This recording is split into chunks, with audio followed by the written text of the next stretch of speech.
आपके अपने YouTube channel agriculture by Alan Chitrod में स्वागत है। देखो हॉर्टिकल्चर के अंतर्गत अपन ने यानी सभी चीजें पढ़ी और लास्ट जो टॉपिक पढ़ा था अपन ने वो पढ़ा था फल परिरक्षण। फल परिरक्षण के बाद में आज का अपना नया टॉपिक है सब्जियां यानी वेजिटेबल्स जो भी आपकी कल्टीवेशन है इसको अपने को करना है। इसमें देखो वेजिटेबल्स में से क्या होता है मोस्टली या तो पूछा जाता है सीड रेट या पूछा जाता है उसका कोई भी फिजियोलॉजिकल डिसऑर्डर। तो आपको मोस्टली यहाँ से एक या दो क्वेश्चन देखने को मिलेंगे, तो बेस्ट तरीके से आपको इस टॉपिक को पढ़ना है। सबसे पहले अपन बात कर लेते हैं कौन से वेजिटेबल्स की, टोमेटो की यानी आपका टमाटर। देखो टमाटर के अंतर्गत आपको याद क्या क्या रखना है, तो टमाटर का जो बॉटनिकल नेम होता है वो क्या होता है लाइकोपर्सिकम एस्टुलेंटम। क्या होता है लाइकोपर्सिकम एस्टुलेंटम। ये आपका क्या होता है इसका बॉटनिकल नेम होता है लाइकोपर्सिकम एस्टुलेंटम। देखो हमेशा जो बॉटनिकल नेम होता है उस बॉटनिकल नेम के नीचे अंडरलाइन करना आपको क्या होता है जरूरी होता है। ये आपके लिए भाई आगे तक काम में आने वाली चीज है। आपके सीनियर का लेवल का भी आपके क्या होता है यानी मोस्ट इंपोर्टेंट चीज होती है। उसके बाद में बात करते हैं इसकी फैमिली की। तो देखो इसकी फैमिली कौन सी होती है सोलेनेसी। कौन सी होती है सोलेनेसी। और उसके बाद में सर जो तीसरी चीज पूछ जाएगी वो इसका पूछा जाएगा ओरिजिन प्लेस। या तो बताना आपको मैक्सिको, क्या बताना है मैक्सिको, या मैक्सिको की जगह आपको बताना है पेरू। यानी दोनों शब्दों में से आपके पास में कोई भी शब्द आ सकता है। यानी फैमिली हो गई सोलेनेसी, ओरिजिन प्लेस हो गया मैक्सिको या पेरू। ठीक है, इसके बाद में बात कर लेते हैं इसमें लाल रंग किसके कारण होता है। यानी जो टमाटर का लाल रंग होता है वो लाल रंग किसके कारण होता है। ये चीज मोस्ट इंपोर्टेंट चीज क्वेश्चन बनता है यहाँ से। तो जो भी टमाटर का लाल रंग होता है वो होता है लाइकोपीन के कारण। किसके कारण होता है लाइकोपीन के कारण होता है। वर्णक जो बनता है वो वर्णक बनता है लाइकोपीन और यानी लाइकोपीन के कारण क्या हो गया इसका रेड रंग हो गया। उसके बाद देखो इसमें पूछा जाएगा आपको फल का प्रकार। क्या पूछा जाएगा फल का प्रकार। फल के प्रकार के अंतर्गत अपन ने पढ़े थे। देखो फलों के अंतर्गत पढ़ा था अपन ने एस्टिल पढ़ा था यानी जिसको अपन ने ड्रूप बोला था। उसके बाद में सरस पढ़ा था जिसको अपन ने बेरी बोला था। तो यानी यहाँ पर जो फल का प्रकार होता है टमाटर का वो क्या होता है सरस या बेरी होता है। आगे समझ में यानी जो टमाटर होता है टमाटर के फल का प्रकार क्या होता है सरस या बेरी होता है। उसके बाद में बताना है आपको यानी ये किस प्रकार का पादप है। तो ध्यान रखना आपको दिवस उसके बाद आधार पर यानी दिन की अवधि के आधार पर अपने पौधों को 3 भागों में विभाजित किया था। दिन की अवधि का मतलब यानी आपको उसको अपन ने कहा था जैसे लॉन्ग डे प्लांट, ठीक है, शॉर्ट डे प्लांट और डे न्यूट्रल प्लांट। दिवस निष्प्रभावी यानी आपके तो आपका जो टमाटर होता है वो क्या होता है डे न्यूट्रल प्लांट होता है, दिवस निष्प्रभावी पादप होता है। पूछा जा सकता है कि निम्न में से दिवस निष्प्रभावी पादप कौन सा है, डे न्यूट्रल पादप कौन सा है। दिवस निष्प्रभावी पादप तो आपको बताना है टोमेटो जो आपका होता है वो क्या होता है डे न्यूट्रल प्लांट होता है। ठीक है, चलो इसके बाद बात कर लेते हैं इसमें विटामिन कौन सा पाया जाता है। तो देखो इसमें विटामिन होता है वो होता है सी। यानी विटामिन कौन सा होता है सी सबसे ज्यादा होता है। ठीक है, चलो उसके बाद देखते हैं अपन टमाटर के लिए जलवायु। किस प्रकार की जलवायु टमाटर के लिए आवश्यक होती है। तो देखो जलवायु अपन 3 प्रकार के पढ़ते हैं। एक पढ़ते हैं उष्ण, दूसरी पढ़ते हैं उपोष्ण और तीसरी पढ़ते हैं शीतोष्ण। तो जो आपके टमाटर होता है इस टमाटर के लिए शीतोष्ण व नम जलवायु की आवश्यकता होती है। कौन सी जलवायु शीतोष्ण व नम यानी आपके रबी की क्रॉप लगभग रबी की क्रॉप मानी जाएगी और नम जो पानी होता है वो ज्यादा आवश्यक होता है। उसके बाद में देखो बात करें अपन नेक्स्ट की क्या होता है यानी पाला संवेदनशील फसल। और क्या हो गया पाला संवेदनशील फसल हो गई। यानी पाला संवेदनशील का मतलब यानी इसको पाला सबसे ज्यादा नुकसान पहुंचाएगा। क्वेश्चन पूछा जा सकता है कि पाला संवेदनशील फसल कौन सी है। तो आपको बताना है टोमेटो कि टमाटर आपका क्या होता है पाला संवेदनशील फसल होती है। उसके बाद बात कर लेते हैं इसके टेम्परेचर की, क्योंकि जलवायु के अंतर्गत आपने क्या पढ़ना होता है, टेम्परेचर भी पढ़ना होता है। तो देखो टेम्परेचर के लिए आपको ध्यान रखना, यानी टमाटर के लिए 20 से 25 डिग्री सेंटीग्रेड तापमान की आवश्यकता होती है। यदि आदर्श टेम्परेचर आपको पूछा जाता है तो आदर्श टेम्परेचर कितना होता है आपका, 20 से 25 डिग्री सेंटीग्रेड होता है। यहाँ से जो क्वेश्चन नेक्स्ट जो पूछा जाएगा वो पूछा जाएगा कि आपके जो लाइकोपीन वर्णक होता है, कौन सा वर्णक, लाइकोपीन वर्णक, इस लाइकोपीन के लिए उपयुक्त तापमान कितना होता है। बहुत इंपॉर्टेंट क्वेश्चन बनता है फ्रेंड्स यहाँ पर, लाइकोपीन के लिए उपयुक्त टेम्परेचर। तो लाइकोपीन के लिए जो आपको उपयुक्त टेम्परेचर बताना है वो बताना है 21 से लेके 24 डिग्री सेंटीग्रेड। कितना होता है, 21 से 24 डिग्री सेंटीग्रेड लाइकोपीन के लिए सर्वोत्तम टेम्परेचर माना जाएगा। इसके बाद अपने कहते हैं कि यदि टेम्परेचर 27 डिग्री सेंटीग्रेड हो जाता है, कितना डिग्री सेंटीग्रेड, 27 डिग्री सेंटीग्रेड से ज्यादा हो जाता है, उसी कंडीशन में लाइकोपीन बनना कम हो जाता है। क्या हो गया, लाइकोपीन बनना कम हो जाएगा, यानी बंद नहीं होगा, ध्यान रखना यहाँ पर, कम होगा, यानी बंद। तो अब जो नेक्स्ट टेम्परेचर में बताने जा रहा हूं वहां पर लाइकोपीन बनना बंद हो जाता है और यहाँ पर आ जाते हैं 30 डिग्री सेंटीग्रेड, और इस कंडीशन में लाइकोपीन बनना बंद हो जाता है। यहाँ पर बहुत इंपॉर्टेंट क्वेश्चंस मैंने आपको बता दिए हैं। मोस्टली टेम्परेचर जो उपयुक्त टेम्परेचर पूछा जाएगा वो बताना आपको 20 से 25 डिग्री सेंटीग्रेड। उसके बाद में बताना है कि लाइकोपीन के लिए जो उपयुक्त टेम्परेचर होता है वो होता है 21 से 24 डिग्री सेंटीग्रेड। 27 डिग्री के ऊपर लाइकोपीन बनना कम हो जाएगा और 30 डिग्री के ऊपर लाइकोपीन बनना क्या हो जाएगा, बंद हो जाएगा। ठीक है, यहाँ तक समझ में आ गया। चलो इसके बाद देखते हैं नेक्स्ट अपन, यानी इसकी सीड रेट, बीजदर।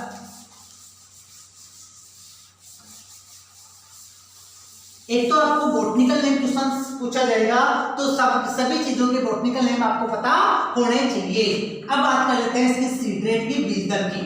ठीक है, देखो सीड रेट के लिए आपको ध्यान रखना कि जो टोमेटो होता है उस टोमेटो की दो सीड रेट आपको ध्यान रखनी होती है।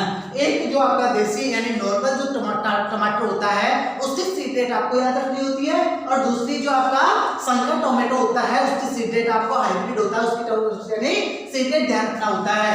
तो आपके जो टमाटर होता है उसकी नॉर्मल जो सीड रेट होती है वो होती है 400 से 500 ग्राम। कितनी होती है, 400 से 500 ग्राम प्रति हेक्टेयर, यानी 1 हेक्टेयर के लिए अपने को टमाटर की कितने बीज की आवश्यकता होगी, 400 से 500 ग्राम बीज की आवश्यकता होगी। उसके बाद बात कर लेते हैं हाइब्रिड की। किसकी बात करते हैं, हाइब्रिड की बात करते हैं, यानी संकर जो सीड रेट होती है वो संकर सीड रेट कितनी होती है। तो यहाँ पर बताना है 100 से 150 ग्राम। कितना बताना है, 100 से 150 ग्राम सीड रेट आपको किसकी बतानी है, प्रति हेक्टेयर संकर जो टमाटर होता है उसकी सीड रेट बतानी होती है। और तीसरी चीज के अंतर्गत ध्यान रखना होता है आपको नर्सरी का क्षेत्रफल। किसका क्षेत्रफल याद रखोगे, नर्सरी का क्षेत्रफल, क्योंकि अपन क्या करते हैं, टमाटर की नर्सरी तैयार करके उसको ट्रांसप्लांट करते हैं, उसका रोपण अपन करते हैं। तो नर्सरी का जो क्षेत्रफल होता है वो नर्सरी का क्षेत्रफल कितना होता है, तो आपको बताना है यहाँ पर 100 से 125 वर्ग मीटर। कितना बताना है, 100 से 125 वर्ग मीटर प्रति हेक्टेयर, यानी 1 हेक्टेयर के लिए आपको नर्सरी के लिए कितनी आवश्यकता होगी, 100 से 125 वर्ग मीटर की आवश्यकता होगी। ठीक है, सीड रेट समझ में आ गई। सीड रेट मैंने बता दी 400 से 500। दूसरी सीड रेट आपके हाइब्रिड की जो सीड रेट बताई वो बताई आपके 100 से 150। और उसके बाद से अपने नर्सरी का जो एरिया देखा वो नर्सरी का एरिया अपने पास में कितना आ गया, 100 से 125 वर्ग मीटर आ गया। ठीक है, चलो इसके बाद देखते हैं इसकी वेराइटियां यानी उन्नत किस्में। मोस्ट इंपोर्टेंट क्वेश्चन यहाँ से भी बहुत मोस्ट बनता है। तो जो वेराइटियां हैं, देखो वेराइटियों के अंतर्गत खूब सारी वेराइटियां, सारी वेराइटियां आप याद नहीं कर सकते हो, तो यहाँ पर मोस्ट इंपोर्टेंट वेराइटियों में बता देता हूँ। बाकी आप क्या करोगे, यानी एक बार जैसे बुक से आप 11th की जो बुक है उस 11th की बुक में आपके क्या है, इसकी वेराइटियां दे रखी है, वो वेराइटी आप याद कर सकते हो। मोस्ट इंपोर्टेंट जो जिनकी विशेषताएं होती है वो वेराइटियां यहाँ पर मैं बता रहा हूँ। देखो सबसे पहले पर बात करते हैं पहली वेराइटी अंगूर लता। कौन सी वेराइटी है, अंगूर लता। अंगूर लता, देखो लता का मतलब क्या होगा, एक बेल टाइप में होगी, यानी एक लता के रूप रूप में होगा जो प्लांट होगा तो सिंपल सी बात है, अंगूर लता है यानी बेल के रूप में है, तो अपन क्या कर सकते हैं, इसको गृह वाटिका के रूप में यूज में ले सकते हैं। यानी जो किचन गार्डनिंग होती है उस किचन गार्डनिंग के रूप में अपन क्या कर सकते हैं, इसका प्रयोग कर सकते हैं, इसका अंगूर लता वैरायटी का। उसके बाद में जो नेक्स्ट वैरायटी पढ़ते हैं वो पढ़ते हैं फ्लेवर सेवर। कौन सी पढ़ते हैं, फ्लेवर सेवर। देखो जो फ्लेवर सेवर होती है, ये फ्लेवर सेवर इसकी दो विशेषताएं अपन पढ़ेंगे। नंबर एक, ये बायोटेक द्वारा विकसित है, यानी बायोटेक का मतलब जैव प्रौद्योगिकी द्वारा विकसित किस्म है। और दूसरी चीज आपको बताना है कि इसका जो फल होता है वो लंबे समय तक खराब नहीं होता है। तो पहली कंडीशन बताई बायोटेक द्वारा विकसित किस्म, ठीक है। और दूसरी जो विशेषता बताई, फल लंबे समय तक इसके खराब नहीं होते, लंबे समय तक खराब नहीं होते। अब लंबे समय तक खराब क्यों नहीं होते हैं, क्योंकि जो इसका छिलका होता है वो छिलका क्या होता है, थोड़ा सा टाइट होता है। टाइट होने के कारण से यानी इसके ऊपर क्या होता है, यानी बाहरी वातावरण का कोई इफेक्ट नहीं आता है, जिसके कारण से इसका फल लंबे समय तक खराब नहीं होगा। कौन सी वैरायटी का, फ्लेवर सेवर का। उसके बाद बात करते हैं नेक्स्ट पंजाब छुआरा। कौन सी वैरायटी आ जाती है, पंजाब छुआरा। और उसके बाद में दूसरी साथ में बता देता हूं, दूसरी वैरायटी है रोमा। पहली वैरायटी कौन सी, पंजाब छुआरा, और दूसरी वैरायटी आ जाती है आपकी रोमा। देखो इसका जो यानी विशेषता होती है पंजाब छुआरा, ये क्या होती है, अपने संसाधन के लिए उपयुक्त मानी जाती है। इसके लिए उपयुक्त मानी जाती है, संसाधन के लिए उपयुक्त मानी जाती है। प्रोसेसिंग, ये चीज मैंने आपको किसके अंतर्गत पढ़ाई थी, केनिंग के अंतर्गत पढ़ाई थी। तो संसाधन के लिए उपयुक्त जो वैरायटी होगी वो कौन सी होगी, पंजाब छुआरा और रोमा वैरायटी होगी। उसके बाद बात करते हैं नेक्स्ट वैरायटी के रूप में। तो नेक्स्ट वैरायटी अपन देखते हैं S120, यानी S120 का मतलब सिलेक्शन 120। जो नेक्स्ट वैरायटी है उस नेक्स्ट वैरायटी का क्या नाम है, सिलेक्शन 120, यानी S120। ये यहाँ पर आ गया S120। और दूसरी वैरायटी साथ साथ में बता रहा हूं, हिसार ललित। कौन सी वैरायटी आ जाती है, हिसार ललित। देखो याद रखना, यदि आपको ललित डायरेक्ट वैरायटी आ जाए तो ये याद रखनी है आपको अमरूद के अंतर्गत। किसके अंतर्गत याद रखोगे, अमरूद के अंतर्गत याद रखोगे। लेकिन जब बात आ जाती है हिसार ललित की, तो हिसार ललित किसकी वैरायटी है, टोमेटो की वैरायटी है। और जो इसका मेन जो यानी क्या होगा विशेषता होगी, वो मेन विशेषता होगी S120 क्या होगी, आपके जो निमेटोड होता है यानी सूत्रकृमि होता है, उस सूत्रकृमि के प्रतिरोधी वैरायटी आ जाती है। कौन सी, दो वैरायटी आ गई, नंबर एक S120 और दूसरी आपके हिसार ललित। तो यहाँ पर अपने बता दिया यानी आपके किसके प्रतिरोधी वैरायटी, सूत्रकृमि प्रतिरोधी वैरायटी कौन सी बता दी अपन ने, S120, और दूसरी वैरायटी कौन सी बता दी, हिसार ललित बता दी, ठीक है। उसके बाद देखो नेक्स्ट वैरायटी पूसा शीतल। कौन सी वैरायटी आ जाती है, पूसा शीतल।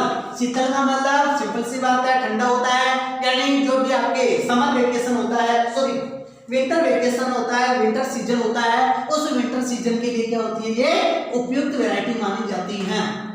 किसके लिए, विंटर, विंटर का मतलब सर्दियां, जो रबी की क्रॉप्स होती हैं, उस रबी क्रॉप्स के लिए कौन सी वैरायटी सबसे उपयुक्त मानी जाती है, पूसा शीतल मानी जाती है। फिर बात करते हैं नेक्स्ट वैरायटी, यानी आजकल नई वैरायटी आ गई अर्का रक्षक। बहुत इंपॉर्टेंट वैरायटी है भाई। कौन सी वैरायटी आ गई, अर्का रक्षक। अर्का रक्षक जो होती है इसमें क्या होते हैं, रोग होते हैं, और रोग कौन कौन से होते हैं नाम बता देता हूं। नंबर एक लीफ कर्ल। कौन सा रोग होता है, लीफ कर्ल, जिसको कहा जाता है पानकुंचन, ठीक है। दूसरा रोग होता है विल्ट या झुलसा, और तीसरा रोग होता है ब्लाइट या सॉरी मैंने वहां गलत बोल दिया, विल्ट यानी उगटा रोग, और उसके बाद में आता है ब्लाइट यानी झुलसा रोग। इन तीनों के प्रति प्रतिरोधी वैरायटी कौन सी है, अर्का रक्षक है। तो पहला बता दिया पानकुंचन, पहला रोग कौन सा बताया, पानकुंचन। दूसरा बताया आपने विल्ट यानी उगटा, और तीसरा बताया ब्लाइट।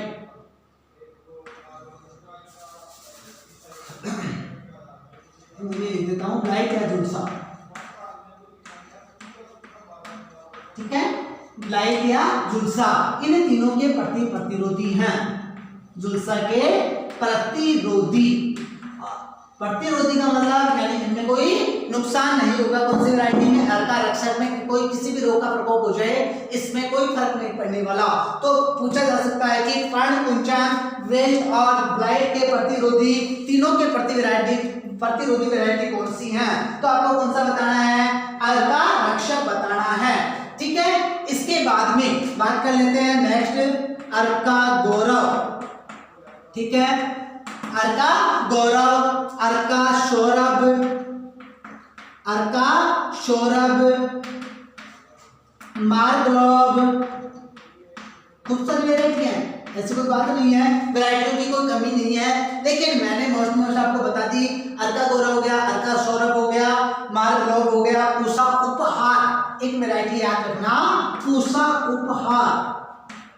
ठीक है, ये वैरायटी किसकी आ जाती है? अपने टोमेटो की आ जाती है। हालांकि और वैरायटी है जो आप क्या करोगे यानी उसके अंतर्गत आप देख लोगे, क्योंकि कंप्लीट तो यहाँ पर मैं बता भी नहीं सकता। ठीक है, चलो उसके बाद बात करते हैं अपन इसमें कीटों की। देखो वैरायटियों के बाद में बात करते हैं कीटों की कि टमाटर में कौन कौन से कीट होते हैं।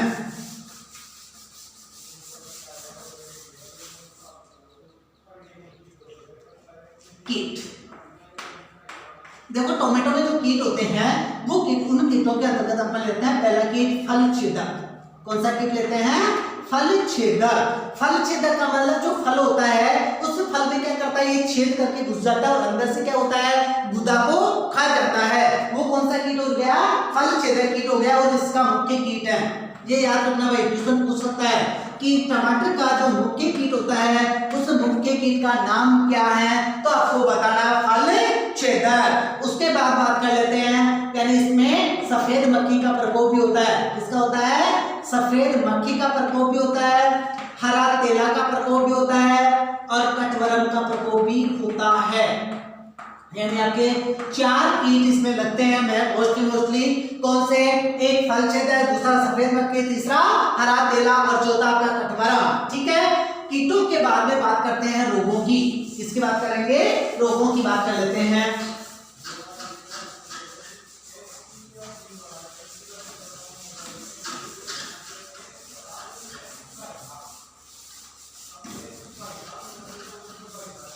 देखो रोगों के अंदर पहला रोग पढ़ते हैं अपन इसका यानी डिजीज जो भी आपकी पढ़ रहे हैं उस डिजीज के अंतर्गत पहला पढ़ लेते हैं आर्द्र गलन रोग। कौन सा पढ़ते हैं? आर्द्र गलन, या जिसको अपन डैम्पिंग ऑफ के नाम से जानते हैं।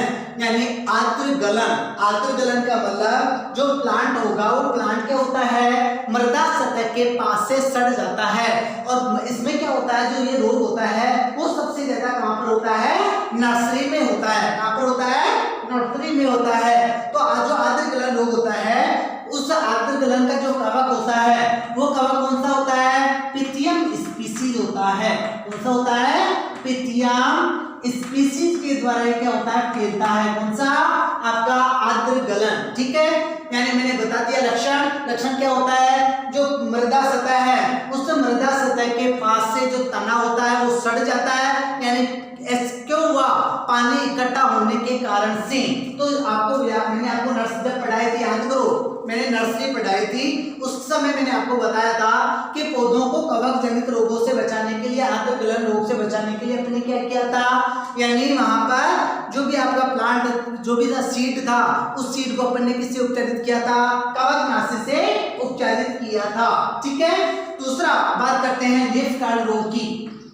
दूसरा जो आपका रोग आता है वो कौन सा आता है? लीफ कर्ल, या जिसको अपन ने क्या कहा? पर्ण कुंचन, यानी पत्तियों का संकुचित होना। देखो लक्षण इसमें ही पता चल रहा है, आपको इतना ज्यादा वो ध्यान रखना ही नहीं है। लीफ कर्ल या पर्ण कुंचन, इसी से आप क्या करोगे? यानी पर्ण कुंचन, पर्ण कुंचन का मतलब पत्तियां संकुचित हो जाती हैं। ठीक है, तो आपको बताना कि जो टोमेटो की पत्तियां यदि संकुचित हो रही है उसमें कौन सा रोग होता है? लीफ कर्ल या पर्ण कुंचन रोग हो जाता है। अब याद रखना यहाँ पर कहीं पर भी आपके लीफ कर्ल या पर्ण कुंचन आ जाता है, एक चीज तो आपको ये ध्यान रखना कि वो वायरस जनित रोग है। किस प्रकार का रोग है? वायरस जनित रोग है। ये बहुत इंपॉर्टेंट चीज बनती है यहाँ पर, क्योंकि ये हर जगह काम में आने वाली चीज है। आपको यहीं पर याद करना लीफ कर्ल या पर्ण कुंचन जो रोग होता है वो किस प्रकार प्रकार का रोग होता है, वायरल डिजीज होती है, वायरस जनित रोग होता है। और वायरस का कोई ना कोई क्या होता है, वाहक होता है। क्या होता है, वाहक होता है, वेक्टर होता है। तो यहाँ पर जो वाहक बनता है वो वाहक होता है सफेद मक्खी। कौन होता है, सफेद मक्खी। हालांकि देखो अलग अलग क्रॉप में अलग अलग कीट इसका वाहक हो सकता है, लेकिन यहाँ टोमेटो में इसका वाहक जो आ रहा है वो वाहक कौन आ रहा है, सफेद मक्खी अपने पास में आ रही है। ठीक है, चलो इसके बाद में आते हैं तीसरा रोग, मोजेक रोग। तीसरा रोग कौन सा आता है, मोजेक रोग।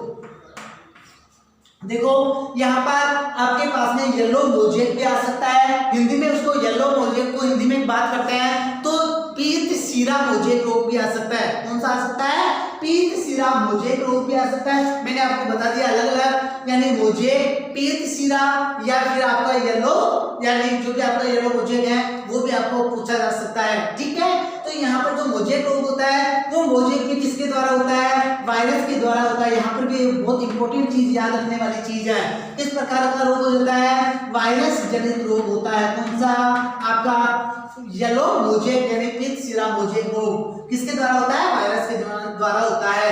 अब यहाँ पर भी अपन बात कर रहे हैं कि वायरस का मतलब मैंने पहले ही बता दिया कि वायरस का क्या होता है, वेक्टर होता है। क्या होता है, वेक्टर होता है। और यहाँ पर जो यानी वायरस का वेक्टर है वो कौन सा कीट है, हरा तेला। कौन सा कीट आ जाता है, हरा तेला। यहाँ पर क्या आ जाता है, इसका वेक्टर आ जाता है। आगे समझ में, चलो इसके बाद बात करते हैं नेक्स्ट रोग की। तो यहाँ पर नेक्स्ट रोग देखते हैं अगेती झुलसा। कौन सा रोग देख रहे हैं, अगेती झुलसा।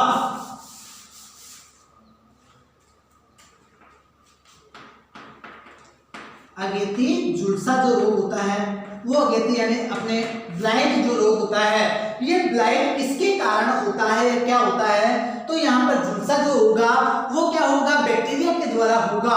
और बैक्टीरिया का जो नाम होगा यहाँ पर वो होगा अल्टरनेरिया सोलेनाई। कौन सा होगा, अल्टरनेरिया सोलेनाई नामक जीवाणु के द्वारा होता है। कौन सा रोग, अगेती झुलसा रोग। इसके द्वारा होगा, अल्टरनेरिया सोलेनाई नामक जीवाणु के द्वारा होगा। अब यहाँ पर ये रोग आपके किसमें आएगा, यानी आलू में भी आएगा। इसके बाद दूसरा जो रोग आता है, हालांकि इसमें नहीं पढ़ेंगे लेकिन मैं यहीं पर आपको बता रहा हूँ, दूसरा रोग आएगा फचेती झुलसा। टोमेटो में भी प्रकोप होता है लेकिन सबसे ज्यादा जो प्रकोप होगा वो आलू में होगा। और वहां पर जो उसका जो यानी जीवाणु उसको आएगा वो आएगा फाइटोफथोरा इन्फेंटस। क्या आएगा, फाइटोफथोरा इन्फेंटस। सॉरी यहाँ पर जी जीवाणु ना आके क्या आएगा, चमक आएगा। मैंने थोड़ा सा तो यहाँ पर तो आ गया क्या, अल्टरनेरिया सोलेनाई और वहां पर आता है फाइटोफथोरा इन्फेंटस। ठीक है, इनके द्वारा क्या होता है, अगेती झुलसा और फचेती झुलसा रोग होता है। उसके बाद आता है नेक्स्ट मूल गांठ सूत्रकृमि। नेक्स्ट रोग पढ़ रहे हैं मूल गांठ सूत्रकृमि। वैरायटी बताई थी, याद करो, इनहिबिटर के प्रति प्रतिरोधी, सूत्रकृमि के प्रतिरोधी वैरायटी कौन सी आई थी आपके, यानी आपने पढ़ा था S120 यानी सिलेक्शन 120 अपने वैरायटी पढ़ी थी। तो देखो सिलेक्शन 120 वैरायटी थी वो अपने मूल गांठ सूत्रकृमि के प्रतिरोधी देखी थी।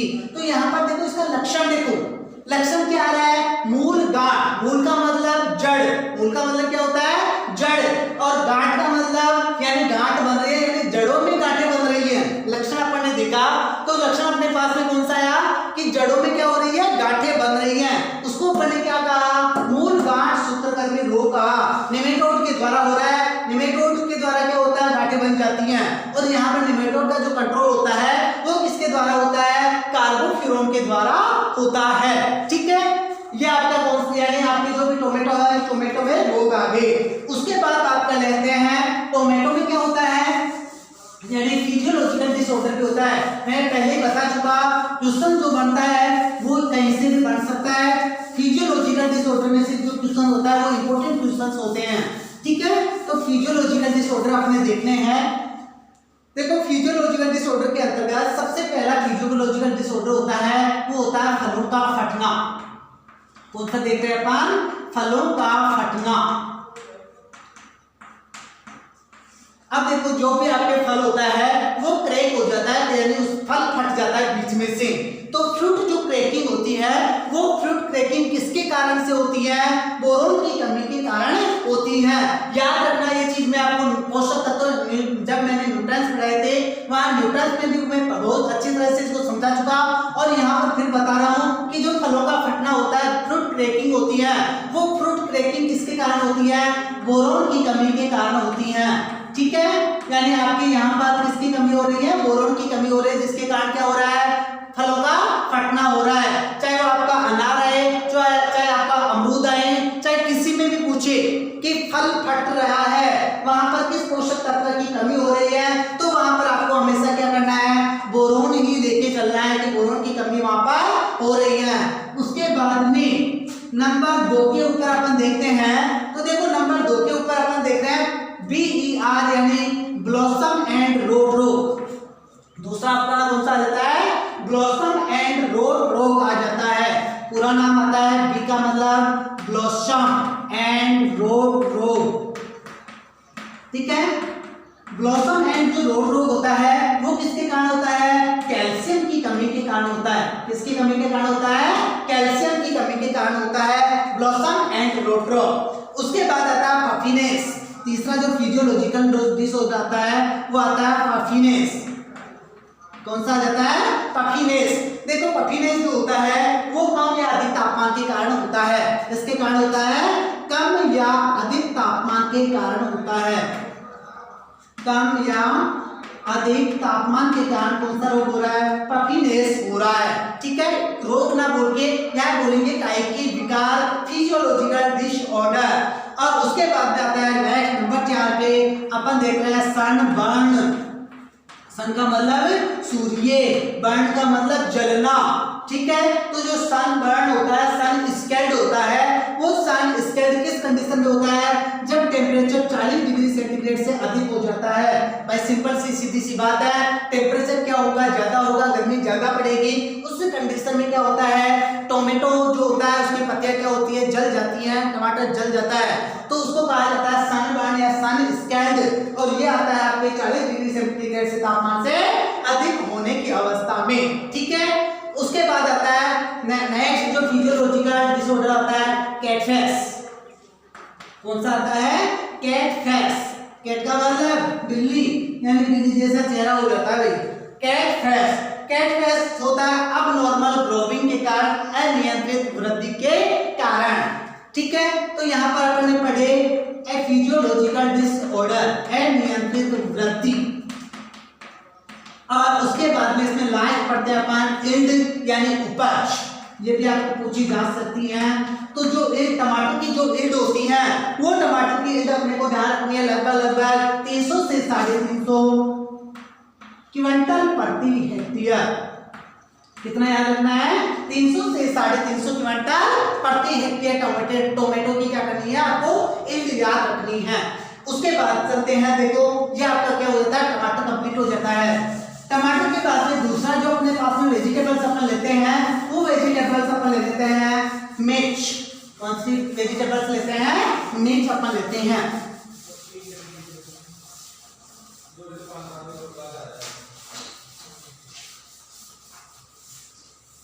देखो मिर्च का जो बॉटनिकल नेम होता है, सबसे पहले तो आपको मैंने क्या कहा कि एक क्वेश्चन जो होगा वो आपके बॉटनिकल नेम से पूछा जाएगा।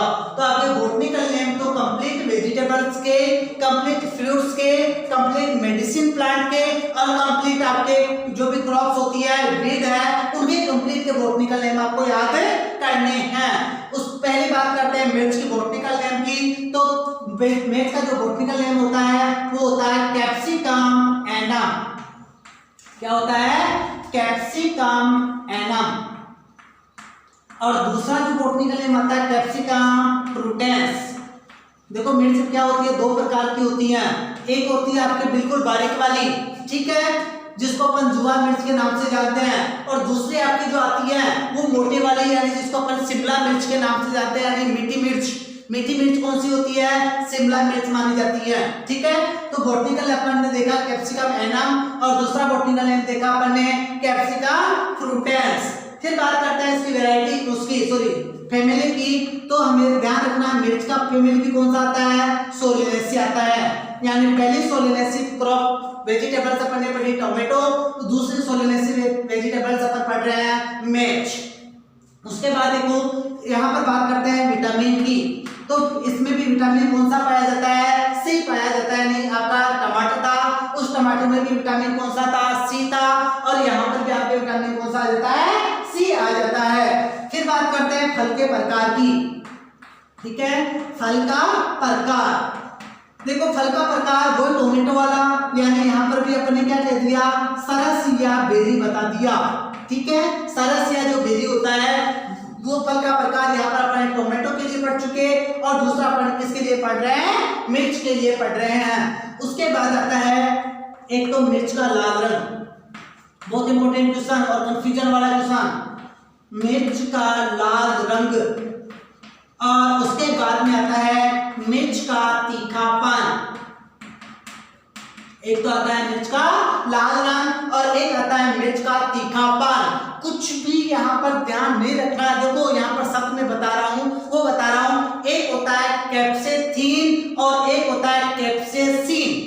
कौन सा शब्द आया अपने पास में? एक तो शब्द आया कैप्सेसिन और दूसरा आपके पास में शब्द आया कैप्सेथीन। तो यहाँ पर याद करने के लिए थोड़ा सा बता देता हूँ कि भाई सिंपल सी बात है, क्या मिर्च खाते हो क्या होता है? चरपराट सी लगती है, चरपराट लगता है मतलब अपन क्या करते हैं? सी करते हैं, ठीक है। तो यहाँ पर कैप्सेसिन जो शब्द आया अपने पास में, कौन सा शब्द?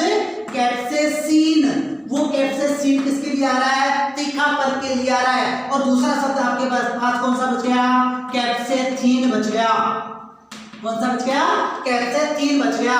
तो यहाँ पर ध्यान रखना, जो मिर्च का जो रेड कलर होता है वो रेड कलर कैप्सेथीन के कारण होता है, और जो तीखापन होता है वो किसके कारण होता है? कैप्सेसिन के कारण होता है, ठीक है। चलो इसके बाद देखते हैं इसकी जलवायु। क्या पढ़ना है? नेक्स्ट अपने को पढ़ना है इसकी जलवायु।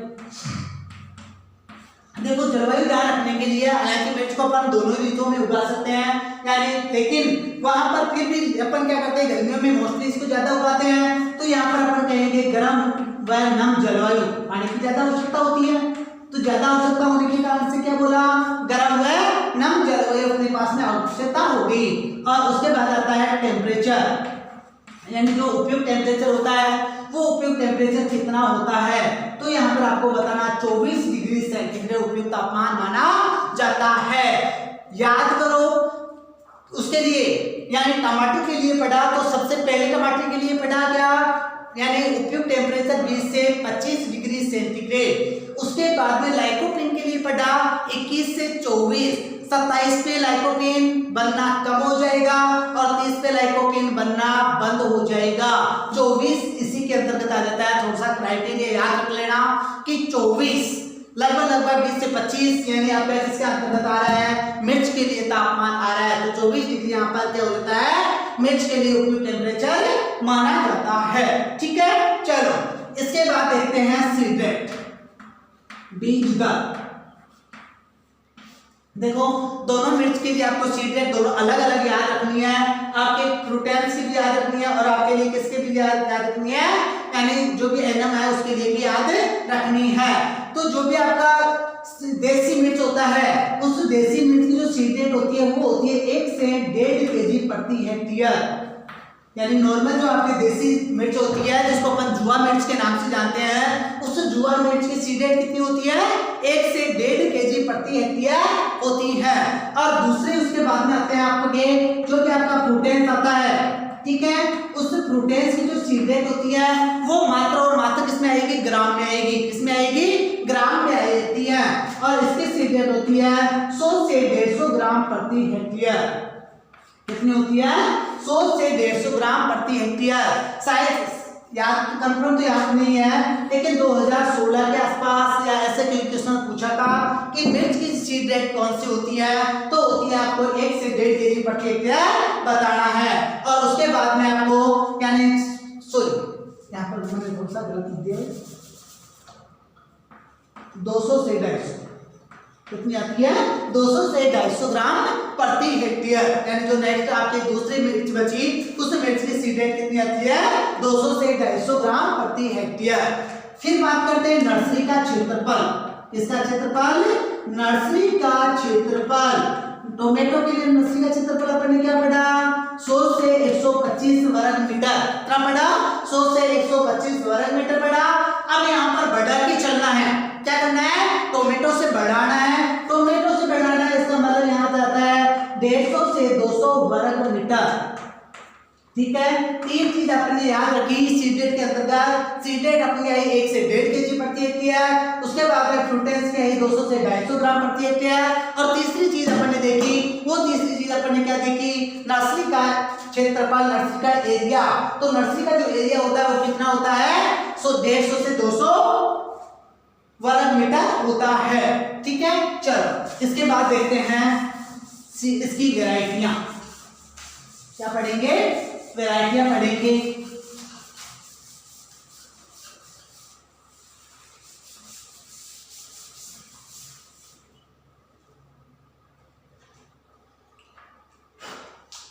देखो सबसे पहले ध्यान रखना आपको शिमला मिर्च की, किसकी वैरायटी बता रहा हूं शिमला मिर्च की वैरायटी आपको याद करनी है।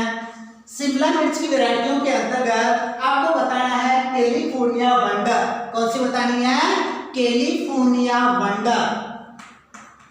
पहली वैरायटी आपको बताना है कैलिफोर्निया वंडर, यानी वंडर जहां शब्द आ जाए ये याद रखना कि वंडर जो शब्द है आश्चर्यजनक जो शब्द है वो कहाँ के लिए आ रहा है, यानी आपके शिमला मिर्च के लिए आ रहा है। दूसरी चीज येलो वंडर, दूसरी वैरायटी आपको कौन सा याद रखना है येलो वंडर, यानी फिर मैंने यहाँ क्या कहा वंडर शब्द, और वंडर शब्द किसके लिए आ रहा है, यानी आपके शिमला मिर्च के लिए आ रहा है। तीसरी वैरायटी आती है रूबी किंग, कौन सी आती है रूबी किंग, यानी रूबी के साथ में क्या लगा हुआ है किंग शब्द लगा हुआ है। रूबी किंग जो है वो किसकी है शिमला मिर्च की वैरायटियां हैं।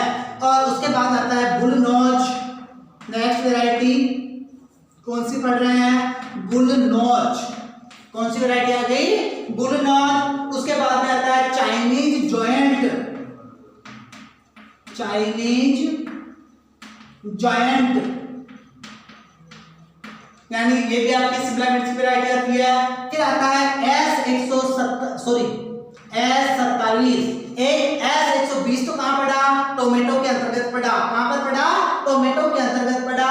S27 किसके अंतर्गत पड़ रहा है शिमला मिर्च के अंतर्गत पड़ रहे हैं। और उसके बाद बात करते हैं next variety Bharat, next variety Bharat, next variety के रूप में पढ़ते हैं अर्का बसंत, कौन सी वैरायटी अर्का बसंत।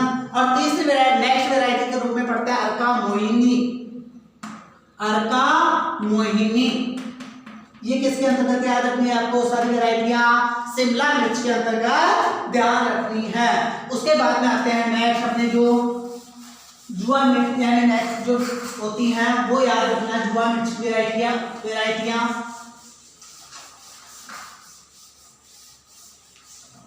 देखो जुआ मिर्च के अंतर्गत सिंपल सी बात है, जुआ यानी क्या होगा तीखापन ज्यादा होगा।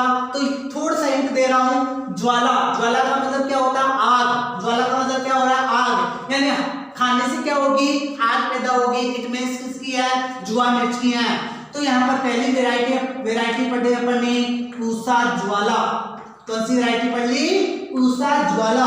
पूसा जो ज्वाला वैरायटी है वो वैरायटी किसकी हो गई आपके मिर्च की वैरायटी होगी। और कौन सी मिर्च की जुआ मिर्च की, याद रखना, यानी आपके जड़िया और ज्वाला। फिर यहाँ पर एक थोड़ा सा हिंट दे रहा हूं, एक वैरायटी है जड़िया और दूसरी वैरायटी है ज्वाला। आपके जोमेंट से विकसित है, यानी श्री करण नरेंद्र कृषि विश्वविद्यालय से विकसित वैरायटी है। और किसकी है मोठ की है। तो थोड़ा सा आपको याद रखना जड़िया ज्वाला जो वैरायटी है वो किसकी है मोठ की है। और कहां से विकसित है आपके एसकेन से विकसित हैं। तो यहाँ पर पहली वैरायटी पढ़ ली अपन ने पूसा ज्वाला, दूसरी वैरायटी पढ़ते हैं कल्याणपुर मोहिनी, दूसरी कौन सी पढ़ते हैं कल्याणपुर मोहिनी। देखो अर्का मोहिनी जो पढ़ा वो अर्का मोहिनी अपन ने कहाँ पढ़ा आपके शिमला मिर्च के अंतर्गत पढ़ा। यहाँ पर अपन पढ़ रहे हैं कल्याणपुर मोहिनी, ठीक है। फिर बात आती है अग्नि, भाई सिंपल सी बात है, मैं पहले कह रहा हूँ कि क्या होगा तीखापन ज्यादा होगा, तीखापन ज्यादा होगा, नाम ही ऐसे आ रहे हैं। तो नेक्स्ट वैरायटी आ जाती है अपनी कौन सी अग्नि। उसके बाद देखो नेक्स्ट भाग्य लक्ष्मी, यानी आपकी जो भाग्य लक्ष्मी वैरायटी है वो भाग्य लक्ष्मी वैरायटी इसकी आपकी, यानी जो भी आपका कौन सी मिर्च, जो भी आपकी जुआ मिर्च है उस जुआ मिर्च की वैरायटी कौन सी रहती है, भाग्य लक्ष्मी। उसके बाद नेक्स्ट वैरायटी के रूप में देखते हैं पूसा सदाबहार, यानी जो सदाबहार है इट मींस यानी पूरे वर्ष भर अपन क्या कर सकते हैं, इसकी खेती कर सकते हैं। तो वैरायटी कौन सी आ गई, पूसा सदाबहार। उसके बाद आता है ज्वालामुखी, नेक्स्ट वैरायटी के रूप में अपन ने कौन सा देखा, ज्वालामुखी, ठीक है। तो ज्वालामुखी वैरायटी आ गई। फिर आता है पंजाब लाल, नेक्स्ट वैरायटी के रूप में कौन सा देखा अपन ने, पंजाब लाल। देखो टमाटर के अंतर्गत पढ़ा था पंजाब छुआरा, क्या पढ़ा था, पंजाब छुआरा, और यहाँ पढ़ रहे हैं पंजाब लाल, ठीक है। तो ये सारी वैरायटी किसके अंतर्गत आ जाती है, अपने मिर्च के अंतर्गत आ जाती हैं। चलो इसके बाद देखते हैं इसके कीट, क्या देखने हैं, इसके कीट देखने हैं। देखो कीटों के अंतर्गत पहला कीट अपन देखते हैं थ्रिप्स, कौन सा कीट देख रहे हैं, थ्रिप्स अपन इसका देख रहे हैं। और थ्रिप्स क्या होता है, इसका मेजर पेस्ट होता है मुख्य कीट होता है। याद रखना, पूछा जा सकता है क्वेश्चन कि आपके मिर्च का मुख्य कीट कौन सा है, तो मिर्च का जो मुख्य कीट है वो कौन सा हो गया, थ्रिप्स हो गया। उसके बाद बात कर लेते हैं दूसरा कीट सफेद मक्खी, दूसरा आपका कौन सा आता है, सफेद मक्खी आ जाता है। तो ये दो मोस्ट यहाँ पर कीट आ जाते हैं। मुख्य जो मेजर होता है वो मेजर होता है थ्रिप्स, और उसके बाद में बात करते हैं सफेद मक्खी की, ठीक है। चलो पढ़ते हैं नेक्स्ट रोग, कौन से क्या पढ़ते हैं, डिजीज अपन पढ़ते हैं मिर्च के लिए। तो डिजीज देखो मैं वैसे पहले कंप्लीट सारी चीजें बता चुका, आपको यहाँ पर ओनली और ओनली पढ़ा रहा हूँ नाम। पहला रोग होता है आर्द्र गलन यानी डैम्पिंग ऑफ, ठीक है। दूसरा पढ़ा रहा हूँ विल्ट या उगटा रोग, दूसरा कौन सा पढ़ा, विल्ट या उगटा रोग। तीसरा पढ़ रहे हैं अपन लीफ कर्ल, तीसरा कौन सा पढ़ रहे हैं, लीफ कर्ल यानी पर्ण कुंचन रोग। और पर्ण कुंचन का जो यानी वाहक होगा वो वाहक यहाँ आ जाता है थ्रिप्स, चेंज हो जाता है, वाहक कौन आ जाता है, थ्रिप्स आ जाता है, ठीक है। तो वहां आपके लीफ कर्ल आ गया, लीफ कर्ल का वाहक कौन आ गया, थ्रिप्स आ गया। और उसके बाद में आता है मोजेक रोग, चौथा रोग आ जाता है मोजेक, और मोजेक का जो वेक्टर होगा वो होगा सफेद मक्खी, कौन सा होगा, सफेद मक्खी। व्हाइट फ्लाई जो कीट है वो व्हाइट फ्लाई जो कीट है वो किसका वेक्टर होता है, मोजेक का वेक्टर होता है। और लास्ट पढ़ते हैं इसमें इल्ड या उपज। उपज अपने मिर्च की होती है 100 से 150 क्विंटल प्रति हेक्टेयर, कितनी होती है, 100 से 150 क्विंटल प्रति हेक्टेयर, ठीक है। आज के टॉपिक में इतना ही। नेक्स्ट यानी वेजिटेबल्स हैं वो देखते हैं नेक्स्ट वीडियो में।